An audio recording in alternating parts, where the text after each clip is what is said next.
देश में कई फर्जी बाबाओं ने आश्रम खोल रखे हैं, उन्हें बंद किया जाए और वहां रह रहे लोगों को बाहर निकाला जाए। ये मांग करने वाली याचिका पर सुप्रीम कोर्ट ने केंद्र सरकार से जवाब मांगा है। कायदा कानून के इस वीडियो में बात इसी याचिका की।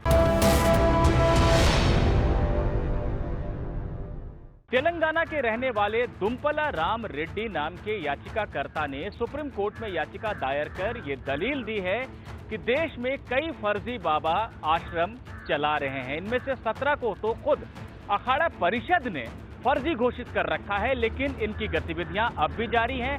सरकार का इनके ऊपर कोई नियंत्रण नहीं है। कई बाबा ऐसे हैं जो गंभीर आपराधिक मामलों में जेल में बंद हैं। कई लोग फरार चल रहे हैं तो उनके सहयोगी उनके आश्रमों को चला रहे हैं। वहां पर जो अवैध गतिविधियां चल रही हैं उन पर कोई नियंत्रण सरकार का नहीं है। कोर्ट ये आदेश दे कि ऐसे आश्रमों को सरकार बंद करवाए और भविष्य में इस तरह के गतिविधियों को चलाने के लिए, आश्रम को बनाने के लिए कोई दिशा निर्देश भी बनाए जाए। याचिकाकर्ता का ये भी कहना है कि इन आश्रमों में जिन हालात में लोग रह रहे हैं उसके मद्देनजर वहां पर कोरोना की गंभीर महामारी के फैल जाने का अंदेशा बना हुआ है, इसलिए ऐसे आश्रमों को भी खाली कराया जाए। याचिकाकर्ता ने कोर्ट को बताया कि खुद उसकी बेटी जो 5 साल पहले उच्च शिक्षा लेकर विदेश से लौटी थी, वो दिल्ली के एक फर्जी बाबा वीरेंद्र देव दीक्षित के झांसे में आ गई और रोहिणी इलाके में बने आध्यात्मिक विश्वविद्यालय नाम के आश्रम में रहने लगी। वो 5 साल से वहां पे रह रही है, जबकि ये फर्जी बाबा खुद 3 साल से फरार चल रहा है। उसके ऊपर बलात्कार और महिलाओं के यौन शोषण जैसे गंभीर आरोप हैं। ऐसे में इस आश्रम से महिलाओं को, जो कि 170 जिनकी संख्या है, उन्हें बाहर निकाला जाए और दूसरे लोग जो बंद हैं वहां पर उन्हें भी बाहर निकाला जाए। ये मांग याचिकाकर्ता की तरफ से की गई। याचिकाकर्ता ने यह भी बताया कि आशाराम, राम रहीम, राधे मां, वीरेंद्र देव दीक्षित समेत कई बाबा हैं जिन्हें अखाड़ा परिषद फर्जी करार दे चुका है, उनके आश्रमों को फर्जी करार दे चुका है, लेकिन उनकी गतिविधियों पर सरकार ने कोई लगाम नहीं लगाई है।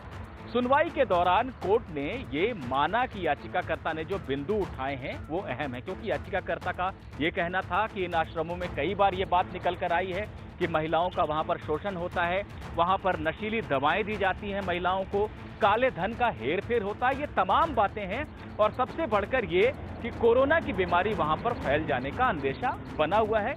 इसलिए इस गंभीर याचिका पर सरकार को जवाब देना चाहिए, अपना रुख स्पष्ट करना चाहिए। सुनवाई के दौरान कोर्ट में मौजूद सॉलिसिटर जनरल तुषार मेहता ने भी माना कि हाँ, ये याचिका ऐसी है जो कुछ गंभीर सवाल उठाती है। हालांकि सॉलिसिटर जनरल का ये भी कहना था कि कई आश्रम और अखाड़े हैं जो सदियों से चल रहे हैं, इस पहलू का भी ध्यान रखा जाना चाहिए। इस पर सुनवाई कर रही बेंच की अध्यक्षता कर रहे चीफ जस्टिस एस.ए. बोबड़े ने कहा कि आप सभी पहलुओं का ध्यान रखिए, हम तो सिर्फ इतना कह रहे हैं कि कुछ फर्जी लोग सबके लिए बदनामी का विषय बन जाते हैं। ये कहते हुए सुप्रीम कोर्ट ने याचिका पर सुनवाई 2 हफ्ते के लिए टाल दी है।